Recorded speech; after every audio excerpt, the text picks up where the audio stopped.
Alright guys, welcome back to Persona 3 Reload. Last time we met Persona 3, we just got back into Tartarus and did some exploration there mainly. Um, yeah, that's really all there was to the last part. I mean, we're just in the first area of Tartarus and exploring what's to come next. Now, I believe actually we're about to learn about rare shadows where they're these golden hands. Yep, right there. So rare shadows are a lot easier to deal with in the remake than they are in the original. For one, they can't really despawn like they used to in the original. I mean, they still technically can run away from the battle, but they can't like despawn in the overworld. At least to my knowledge, I never had it. I haven't had it happen. So, but they'll actively run away from you no matter what level you are, and if you don't defeat it fast enough, it'll run away eventually. I would say probably like 2 or 3 turns, it'll run away. Usually you can tell it's about to run away if it says like it's waiting for like 2 turns in a row, and then it'll run away. But they're really easy to defeat. Usually they have some sort of weakness. Usually there are a few exceptions. I think there's a couple of floors where their weaknesses are pretty much non-existent and they're resistant to everything. So you're better off using a Theurgy or using ice, using an affinity break and then attacking. But that's, you know, Theurgy just make it a lot easier. But that's way down the line.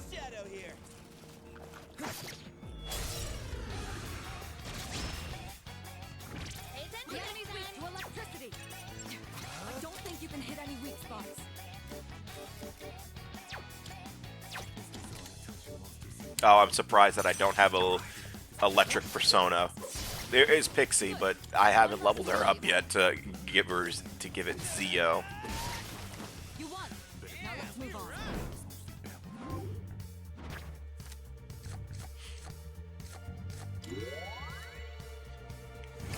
But the thing about the rare shadows is they give you a lot more experience, and they give you a material that you can sell that is expensive. So when you sell it, you get a lot more money from from Kurosawa.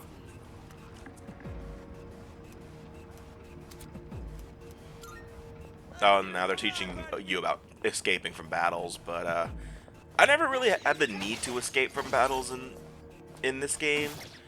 Really, I try not to escape from battles in Persona in general, because there's really not a point to it. Mainly in Persona, you have to wait for your navigate. In Persona, at least in the first few games, I mean, not in the first few games, in Persona 3, 4, and 5, you had to, like, wait for your navigator to, you know, find an escape route, and then you can escape. But like, I really only escape from battles if I truly just didn't need to be in that to do that battle, or, you know, I just didn't feel like wasting the SP or HP to use the skill to instantly nuke everybody. Like, the only reason I'm not escaping from these battles, despite the fact that once for the 80th time Makoto is level 99, so I have no reason to be here, like, is for Yukari and Junpei, and also it's kind of an easier way to get personas than summoning them from the Velvet Room via the compendium. At least it is to me. That's it. You know, it's cheaper for one.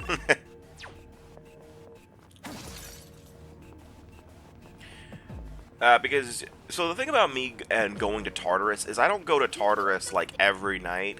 Mainly because you're not supposed to, really. They encourage that you go to Tartarus somewhat often. Like, I would probably say at least once a month would probably be a good rate to go to Tartarus. So if you're doing things normally, like if you're doing the challenge where you want to do all of Tartarus in one night, then you're not going to Tartarus until the final part of the game, or whenever the game forces you to go. Because there are a few instances in this game that they do force you to go to Tartarus. One being the tutorial. If you wait until April 30th to go to Tartarus, or if you don't go to Tartarus before after up until April 30th. Mitsuru will force you to go to Tartarus, but you can just go into Tartarus and leave, and you'll just go right back to doing whatever. And then when you recruit Fuka, they will force you to go to Tartarus, but it's not like you go to the first floor and go all the way to where Fuka is. You just go to, you just end up in Tartarus by that point.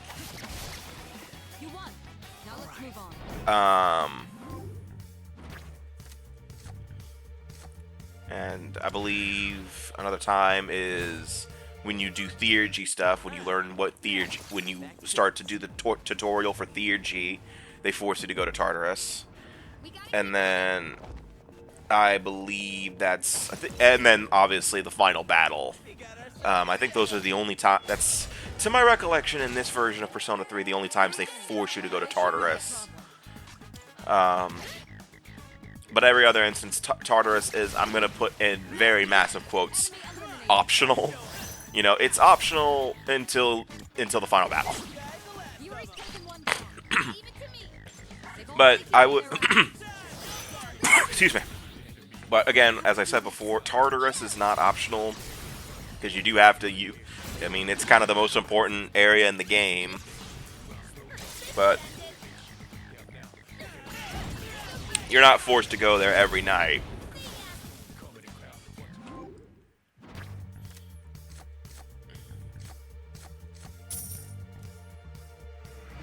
We did it!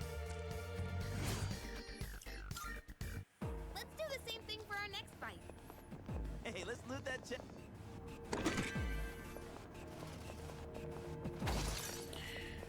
Shadow spotted.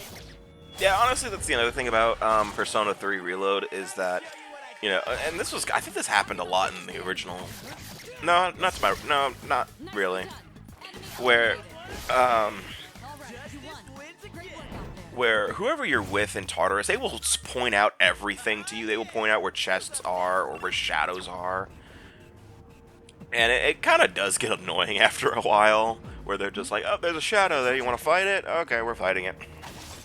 Or they say, oh, there's a treasure chest. It does get a little annoying after a while, especially after, you know, you probably, if you're doing what I do for Tartarus and going like 30 floors in one night, it gets a little annoying, especially if you're in that regard. I also tend not to change my party when I'm going through Tartarus, unless, you know, everyone is just getting is at like piss levels of SP, and I don't feel like wasting all of my SP items to heal them, or my Twilight Fragments to heal everybody. Because yes, Twilight Fragments are also used for, there are going to be like little clocks spread out through Tartarus. You know, they can randomly appear like at almost everything else in Tartarus.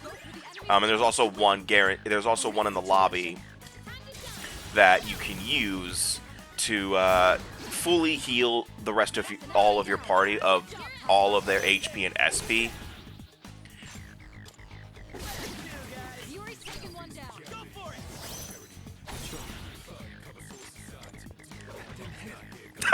Fucking missed. I know what I was trying to do. I was trying to get an all-out attack, but I initiated it, but I ended up screwing up and missing.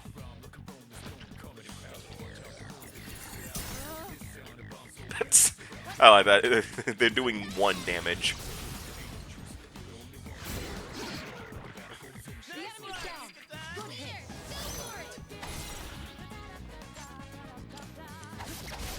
There you go.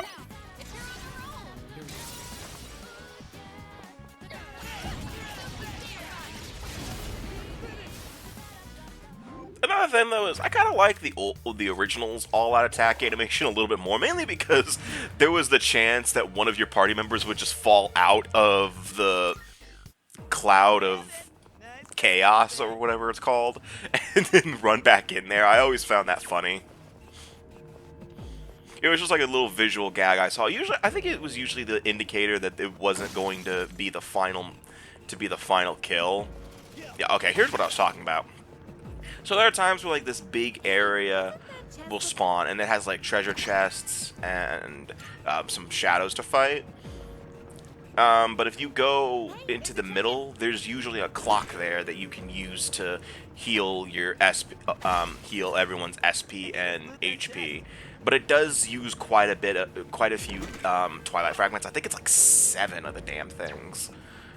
So if it's your first playthrough and you're trying to conserve Twilight Fragments because you never know what kind of treasure chest is going to pop up on your way up. Mainly, by the way, use Twilight Fragments for the chests after border floors. Those are usually guaranteed guaranteed treasure that you want. Usually it's a new weapon or that you need for Elizabeth's request, or a costume of some sort. So that's up to you if you want to use the Twilight Fragments for those. But, you know, there are also Twilight Fragment chests that pop up that can give some good loot, especially when you start getting up to the higher floors. Yeah, she's fine. She's fine.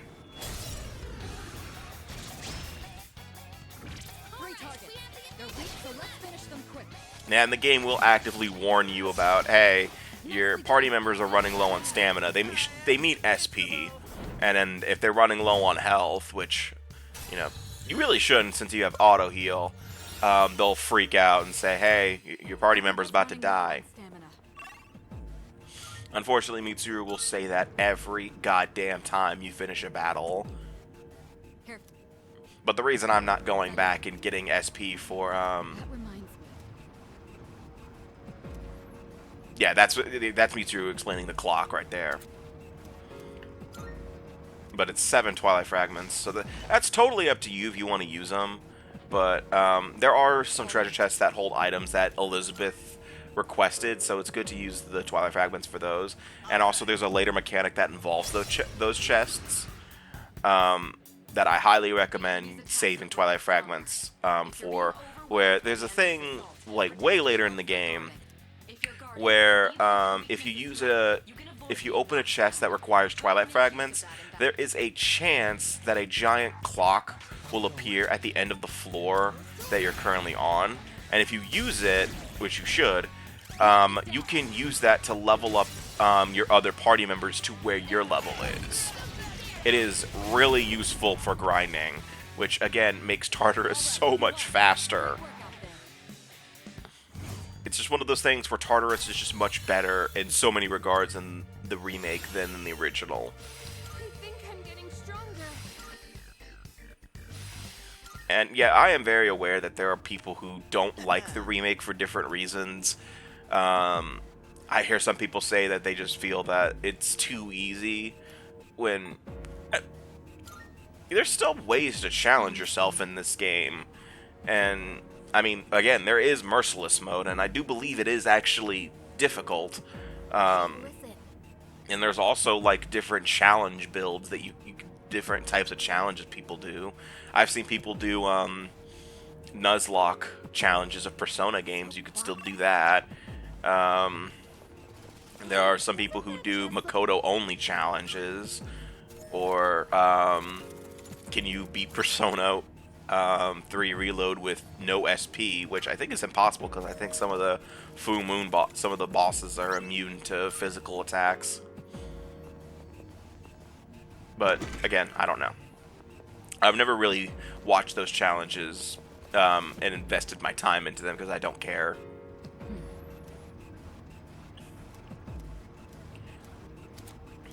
This is another there's another tactic called rushing, where, you know, if you don't feel like using moves and you know the enemy is not weak to slash or, you know, physical moves at all, you can press the start button and your allies will just rush the enemy. And it's a good way to, you know, get through a battle faster if you want to. It's not really good to do like all the time because, you know, there's the off chance that the enemy is weak to or not repels physical moves, so when you hit them it'll hit you instead. So I never really used the rush command because you know, it's more of a disadvantage than anything, but it's a nice option if you just don't feel like, you know, putting effort into the battle, or if it's a battle that you know you're gonna win no matter what because of either A, your level, like me right now, or Is that treasure? B, you know, you just know like the enemy's weak to physical skills, so you're just gonna use that. Shadow spotted.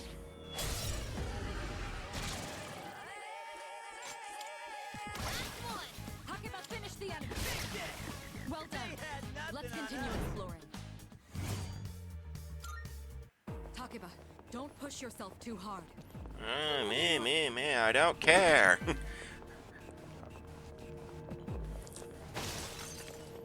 There was one thing about Tartarus that they thankfully got rid of. I think they got rid of it back in Persona 3 Portable, if I remember. Or maybe it was still there, but it just wasn't as bad as it was in the original in FES, where there was the chance that your party members... So, there was a lot of downsides to exploring Tartarus for a long period of time, and doing a lot of battles in Tartarus, where depending on, I think your luck really, there was the chance that you and all of your party members could end up tired. It's a treasure chest. And eventually, and I mean eventually, if you kept battling, you would end up sick. And in terms of fighting, it made it much worse, because if you kept going into battles and you were sick, you were much more susceptible to ailments. You took more damage, you did less damage, if I remember correctly. And if you got struck by a weakness or hit by an ailment, period, it took you longer to recover. So it was one of those things where it's like they don't want you exploring Tartarus for too long. But, you know, most people did it anyway. So you have to be careful when exploring Tartarus. But the other thing is sometimes sometimes schedules, you know, sometimes your schedule kind of relied on your condition.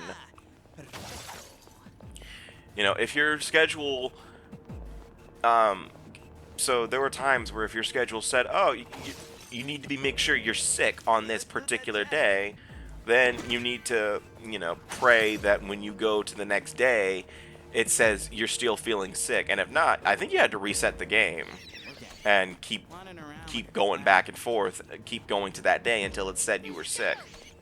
Because there were a few things that were luck-based in Persona 3. Treasure? One thing I know for a fact was luck-based was the fact that you could get a bonus increase for studying. There was the chance you could get that, but I think they stopped doing that with Persona 5. Hell, I think maybe they did that with Fort Golden. I can't remember. But there was the bonus. There was a chance that you could get a bonus for studying,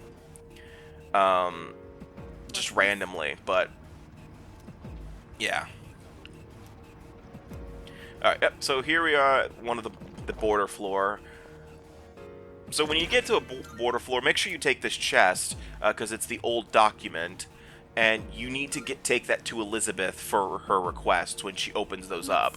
Right now they're not open yet. I think she waits until, I want to say it's either June? I think it's June when her requests open up. I can't remember. Or late May. But unfortunately, yeah, you can't just go up all of Tartarus in one night. Ooh, that's nice. Yeah, I'm looking at the Red Sea. Bad way to phrase it. I mean, it's pretty cool. All right. But you can't go up all of Tartarus at the beginning of the game because of the border floors. Basically, it's saying wait until you do the full moon bosses. That way, whatchamacallit, you don't waste your time. You know, you're not going up to areas that are higher level than you and getting yourself killed. But, you know. So now I'm going to the Velvet Room to, whatchamacallit. Oh, yeah. I'm looking marvelous. And as a result of Looking for me getting social links and social stats up, Elizabeth gave me Twilight Fragments, and due to my compendium completion already, which I think is like 80 something, Are you satisfied with I have a this? huge discount on Please choose what skills you on summoning personas from the compendium, which will greatly help me. Why, this is exciting, isn't it? So yes. So in terms of the Velvet Room stuff, I remember back in the Persona 5 playthrough, I said that I wasn't going to be showing this stuff off, except for the first time I go in there. Persona 3? I don't care anymore, because there were times in Persona 5 where I was, wasting 20 minutes in the Velvet Room. But in terms of the Velvet Room functions, I think I went over this before. You could fuse and summon personas.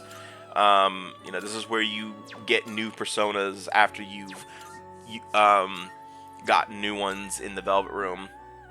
I will say I am not the best at setting up personas for the through the Velvet Room, so there are times where you will probably look at my setup and go, "What the fuck is this idiot doing?" But shut up, it's my Let's Play. It's like I have a strategy. It's called shut up. But if you're wondering what I'm doing, I'm looking into what personas I have in terms of... So, before you would like to fuse. But I'm trying to summon more personas so I can have personas of the matching arcana to my social links, because that is something you do need to have, especially if you want to get your social links up quickly. And also a lot of schedules kind of revolve around you having personas of the matching arcana in order to get your social links up quickly. But that is totally up to you. But yeah, so actually, since we're calling it quits in Tartarus today, yeah, that was only 2 parts. That wasn't as bad as I thought. I mean, it's the parts for Tartarus are going to get longer and longer, especially when we start getting more floors to explore. But that's going to do it for this part. The next time we meet in Persona 3 Reload, it's going to be back to social link stuff. So see you guys next time for more Persona 3, and take care.